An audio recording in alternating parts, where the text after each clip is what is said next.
Well, so I have to say this, yeah, that there is this particular brand called Amrat India, and I spoke to the founder today, and she's based in Ahmedabad.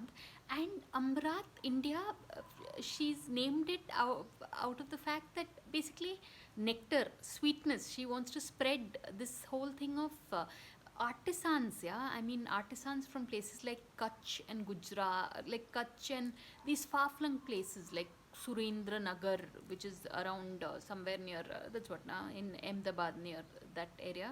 There's here during this lockdown and otherwise also artisans are badly hit, yeah. I mean, be it these handloom workers, or because I mean now that's what, right? I mean, these are things that mostly people buy dresses and cloths, dress materials that is, factory made, but handloom, that's the key. And when you use handloom products, uh, they are slightly expensive, but at some level an artisan's family is being supported because of that. I mean, as in when they have to work at a factory, they have to leave their little village or hometown and travel to another city.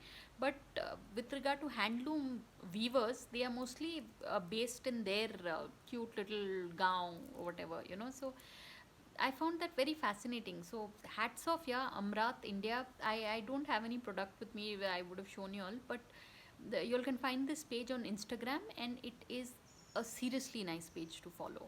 And I spoke with the founder, and she's a person who's got her heart in the right place. And I think people who like entrepreneurs who think of दुनिया की भलाई के लिए जब सोचते हैं, that is the future. I mean, if only more people thought like that, we won't have had the pandemic today. Like, ours is a very selfish world, right? So the people who are able to think for the sake of others, hats off, yeah. So do check it out. It's called Amrat India, and you can find it on Instagram.